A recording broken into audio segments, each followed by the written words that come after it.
వాడపల్లి వెంకటేశ్వర స్వామివారి ఆలయంలో శ్రీ విద్యా ఆధారిత అభివృద్ధి పనులు శరవేగంగా జరుగుతున్నాయి. కొత్తపేట నియోజకవర్గ ఎమ్మెల్యే బండారు సత్యానందరావు బుధవారం ఆలయం వద్ద స్వయంగా నిర్వహిస్తున్న అభివృద్ధి కార్యక్రమాలను పరిశీలించారు. ఆలయం పరిసరాల్లో వకులమాత అన్నదాన భవనం, కోనేరు, పార్కింగ్, రహదారులు వంటి ప్రాజెక్టులపై ఎమ్మెల్యే సమీక్ష చేశారు. అన్నదాన కేంద్రంలో భక్తులతో సన్నిహితంగా మిళితమై ప్రసాదాల పట్ల స్పందన తెలుసుకున్నారు.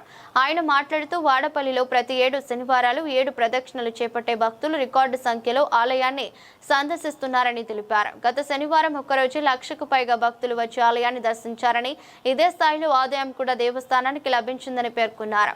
ఎమ్మెల్యే బండారు సత్యానందరావు చివరగా వాడపల్లిలో భక్తుల దర్శన అనుభవం మెరుగ్గా ఉండేలా అధికారులు, పెద్దలు సమన్వయంతో కృషి చేస్తున్నారని వెల్లడించారు.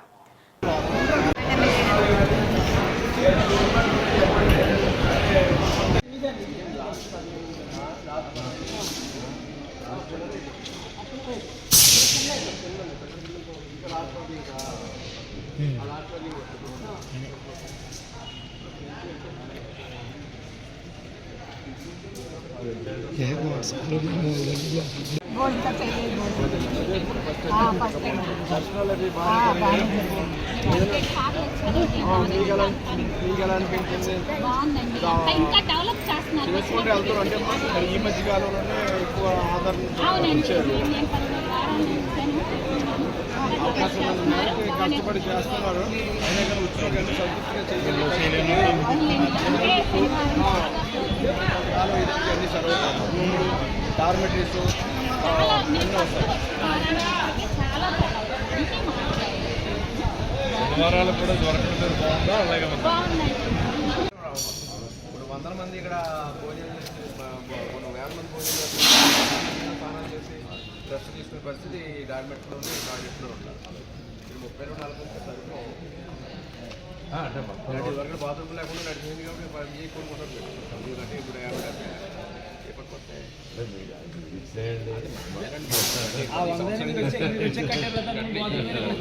మన అన్ని గడుపులు 100 కట్టి అవుతున్నాం. అన్ని కలిస్తే మీరు కట్టి వచ్చి భారత్ అయితే టెంపుల్ అన్ని చోట్ల పెట్టింది కదా. అక్కడ పార్కింగ్లో పెట్టాం.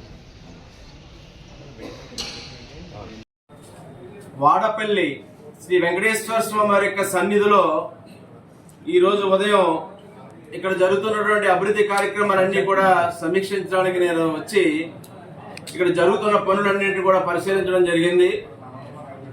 పెద్ద ఎత్తున ఇక్కడ కార్యక్రమాలన్నీ కూడా శరవేగంతో పూర్తి చేయడానికి అధికారులు, ఇక్కడ ఉన్న పెద్దలు అందరూ కూడా వారి కృషి వారు చేస్తూ ఉన్నారు. వకులమాత భవనం కూడా తొందరలోనే అది వినియోగులకు తేవాలని తెలియజేయడం జరిగింది. దానికి ఎప్పటికే సెంట్రలైజ్ ఎడ్యుకేషన్ కోసం, డైనింగ్ మెటీరియల్స్ కోసం పశ్చిమ గోదావరి జిల్లా రైస్ మిల్స్ అసోసియేషన్ వాళ్ళు, భారతీయ విద్యాభవన్ వారు కూడా దానికి తగ్గ ఖర్చు అంతా కూడా వారు ఏర్పాటు చేయడం కోసం కూడా ముందుకు రావడం జరిగింది. అదేవిధంగా ఆ పక్కనే ఒక డార్మెటరీ కూడా ఏర్పాటు చేయాలి, దానికి కూడా శాంక్షన్ అయి ఉంది. ఈ యొక్క వకులమాత భవనం పూర్తయిన తర్వాత డార్మెటరీని కూడా టెండర్ పిలిపించి 1,25 లక్షల రూపాయలతో డార్మెటరీ భవనాన్ని కూడా నిర్మాణం చేయడం జరుగుతుంది. అదేవిధంగా వకులమాత భవనం మరొక పక్క ఒక 54 రూములు, 4 డార్మెటరీస్తో కలిపి 12 కోట్ల రూపాయలతోటి ఇప్పుడు కమిషనర్ గారి దగ్గర ఫైల్ పెండింగ్లో ఉంది. అది క్లియర్ అయిన వెంటనే అక్కడ 54 రూములు, 4 డార్మెటరీస్ వచ్చే విధంగా తొలి విడత రెసిడెన్షియల్ అంటే వచ్చే భక్తులు నివాసం ఉండే విధంగా కూడా ఏర్పాటు చేయడం కోసం కూడా ఆ కార్యక్రమాన్ని కూడా త్వరగా మొదలు పెట్టించడానికి కృషి చేస్తూ ఉన్నాం.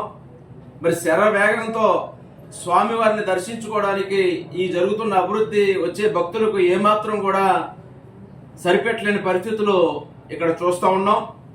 ప్రతి శనివారం 7 వారాల వెంకన్న 7 ప్రదక్షిణలు, 7 శనివారాలు దర్శించుకోవడానికి ఎక్కడెక్కడి నుంచో తండోపదండాలుగా భక్తులందరూ కూడా తరలి వస్తూ ఉన్నారు.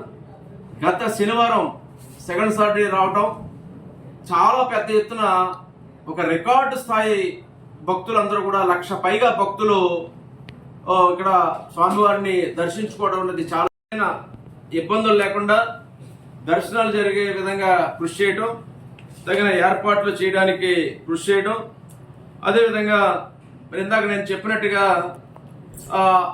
అక్కడ డార్మెటరీస్ రూములు ఒక 12 కోట్ల రూపాయలతోటి, అదేవిధంగా ఇంకా దర్శనాలు ఇంకా రెగ్యులేట్ చేయడం కోసం ఒక కంపార్ట్మెంట్లుగా కట్టి తిరుపతి తరహాలో కంపార్ట్మెంట్ల ద్వారా క్యూ లైన్ల ద్వారా దర్శనం స్లాట్ల విధానంలో దర్శనం చేసుకునే విధంగా ఏర్పాట్లు చేయాలని ఎస్టిమేట్స్ కూడా ప్రిపేర్ చేస్తూ ఉన్నాం. దానికి 14 కోట్ల రూపాయలు అంచనాలు వేశారు. ఆ డిజైన్స్ ప్లాన్స్ రెడీ అవుతూ ఉన్నాయి. ఈ యొక్క దీన్ని కూడా తొందరలో మంజూరు చేయించుకుని ఒక పక్క రూములు, డార్మెటరీస్, కంపార్ట్మెంట్స్ ఇవన్నీ కూడా తీసుకురావడం జరుగుతుంది. ఇప్పటికే చాలా టెండర్లు పిలిచాం. 20వ తారీఖున చాలా టెండర్స్ ఉన్నాయి.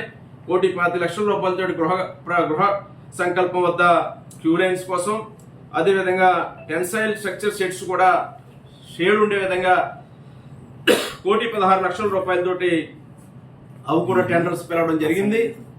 ఇంకా లెవెలింగ్ చేయాలి.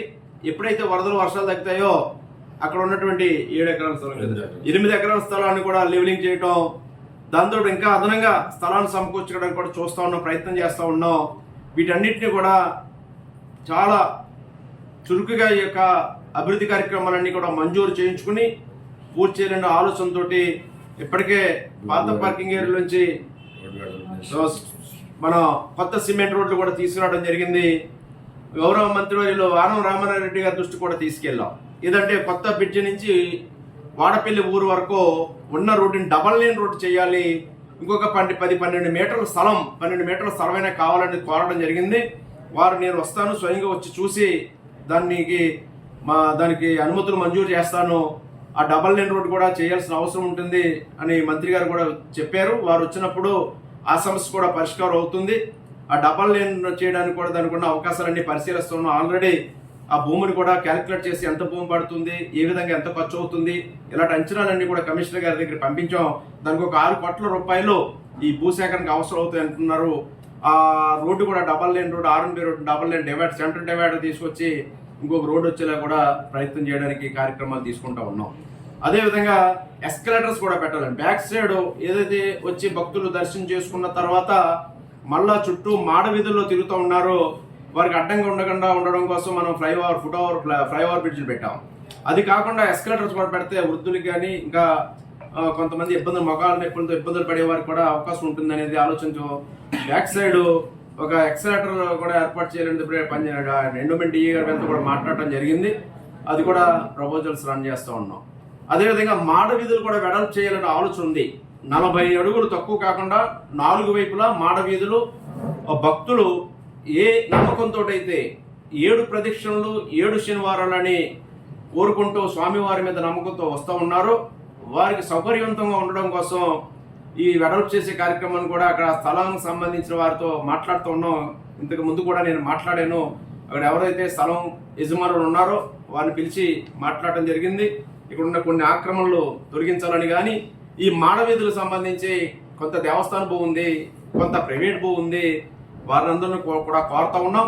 వారికి ఏదో విధంగా ఆర్థిక తోడ్పాటు ఇచ్చి అది ఖాళీ చేయించి 4 మాడ వీధుల్లో 40 అడుగులు తక్కువ కాకుండా భక్తులు రేపు 7 శనివారాలు 7 ప్రదక్షిణ చేసుకోవడానికి వీలుగా ఉండేలాగా తీర్చిదిద్దడానికి ఆలోచన చేస్తూ ఉన్నాం, తెలియజేస్తూ ఉన్నాను. ఒక ప్రణాళికలు సిద్ధం చేస్తూ ఉన్నాం. ఇప్పటికే గుమ్మాలు వెడల్పు చేయడం ద్వారా భక్తులు ఇబ్బందులు లేకుండా గంటల తరబడి పట్టే దర్శనాన్ని చాలా తక్కువ సమయానికి ఈ యొక్క ఏర్పాట్ల ద్వారా సులువైంది. చాలా భక్తులు కూడా సంతోషంగా ఉన్నారు. అదేవిధంగా స్లాట్ల విధానం కింద కూడా తీసుకురావడం జరిగింది. చంటి పిల్లలకి అదేవిధంగా గర్భిణీ స్త్రీలకి ఆ చంటి పిల్లలతో పాటు తల్లులు కూడా దర్శనం చేసుకునేలాగా ఇంతవరకు ఒక స్లాట్ కింద దర్శనం ఏర్పాట్లు జరిగాయి. రేపు తొందరలోనే 2వ స్లాట్ కూడా పెట్టి 2 దశల్లో చంటి పిల్లల తల్లుళ్ళు లేదా గర్భిణీ స్త్రీ ఇటువంటి వారు ఫ్రీగా దర్శనం చేసుకునే విధంగా సులువుగా దర్శనం అయ్యే విధంగా కూడా కొత్తగా అప్పుడు నిర్ణయం తీసుకోవడం జరిగింది. అదే విషయాన్ని నేను DC గారికి కూడా తెలియజేయడం జరిగింది. త్వరలోనే 2 స్లాట్ల కింద ఏమాత్రం ఇబ్బందులు పడకుండా చంటి పిల్లల తల్లులు ఫ్రీగా దర్శనం చేసుకునేలాగా ఇక్కడ ఏర్పాట్లు మొదలు పెట్టబోతా ఉన్నారనే విషయాన్ని కూడా తెలియజేస్తా ఉన్నాను. అదేవిధంగా రేపు అక్టోబర్ 10వ తేదీ నుంచి బ్రహ్మోత్సవాలు కూడా ప్రారంభం కాబోతూ ఉన్నాయి. గత సంవత్సరం బ్రహ్మోత్సవాలు బ్రహ్మాండంగా జరిగాయి. దానిని తగ్గని రీతిలో తిరుపతిలో ప్రారంభమయ్యాయి. తర్వాత మన వాడపల్లి వెంకటేశ్వర స్వామి సన్నిధిలో కోనసీమ తిరుపతిలో రేపు అక్టోబర్ 10న ప్రారంభమయ్యే బ్రహ్మోత్సవాలకు తగిన ఏర్పాట్లు కూడా సిద్ధం కావాలనేది కూడా అధికారులతో మాట్లాడుకోవడం జరిగింది. ఇప్పటికే వారు ఒక ప్రణాళిక కూడా చేసుకుంటూ ఉన్నారనే విషయాన్ని కూడా నేను తెలియజేసుకుంటూ ఉన్నాను. మరి ఈ విధంగా ఉన్నాం, కోనేరుని పూర్తి చేయబోతూ ఉన్నాం. అదేవిధంగా పాత మన ఏదైతే మొన్న కొత్త పార్కింగ్ ఏరియా యువతల పక్క ఉన్న పార్కింగ్ ఏరియా నుంచి ఏటుగట్టు మీదుగా రోడ్డు దశల వారీగా అది ఓపలంక అదేవిధంగా రావులపాలెం గౌతమి బ్రిడ్జ్ వరకు కూడా తీసుకెళ్లాలనేది ఆలోచన ఉంది. ఆల్రెడీ రుడాకు ₹1 కోటి ఇవ్వమని అడిగారు. రాజ్యసభ సభ్యులు సానా సతీష్ గారు ఉంటే ₹1 కోటి ఇమ్మని లెటర్లు పెట్టడం జరిగింది. అలాగే ఎన్ఆర్జీఎస్ కూడా ట్రై చేస్తాం. ఏదో విధంగా ₹1 కోటి తెచ్చుకుని ఈ ఏటుగట్టు మీద రోడ్డును కూడా దాన్ని ఒక తారు రోడ్డుగా మంచి రోడ్డుగా తీసుకువెళ్ళి లింకప్ చేయాలా, అన్ని పక్కల నుంచి భక్తులు వచ్చేలాగా ఒక సెకండ్ వే అటు కూడా ఫ్లడ్ బ్యాంక్ రోడ్డు కూడా డెవలప్ చేయాలనే ఆలోచన ఉంది. మొదటి విడతగా అక్కడ పార్కింగ్ ఏరియా నుంచి ఫ్లడ్ బ్యాంక్ మీదుగా ఇటు దీని మన కేసుగండసాలకు వెళ్ళే అక్కడ వరకు కూడా ఒక తారు రోడ్డు తీసుకురావడానికి కూడా మొదటి విడతగా చేయాలనే చురుకుగా చేయాలనే ఆలోచన ఉన్నాం. ఇంకా టూరిజం ప్రాజెక్టులు కూడా తీసుకెళ్లాలనే ఆలోచన కొంతమంది ప్రోత్సహిస్తూ ఉన్నాం. రండి మీరు వచ్చి ఇక్కడ అవసరమైతే స్థలాల ఏర్పాటుకు మా సహకరిస్తాం. దేవస్థాన భూములు కానీ ప్రైవేట్ భూములు కానీ ఎవరైనా అడిగని అవి కూడా ముందుకు తీసుకెళ్ళడం జరుగుతుంది. ఈ విధంగా చేసే దాంట్లో అందరూ కష్టపడి పనిచేస్తూ ఉన్నారు. స్వామివారి వెంకటేశ్వర స్వామి మనందరి చేత ఈ స్వామికి సేవ చేసే మహా అవకాశం మనకు కల్పిస్తూ ఉన్నారు. ఒక మీడియా పీపుల్గా మీరు కూడా ఎనలేని సేవలు చేస్తూ ఉన్నారు.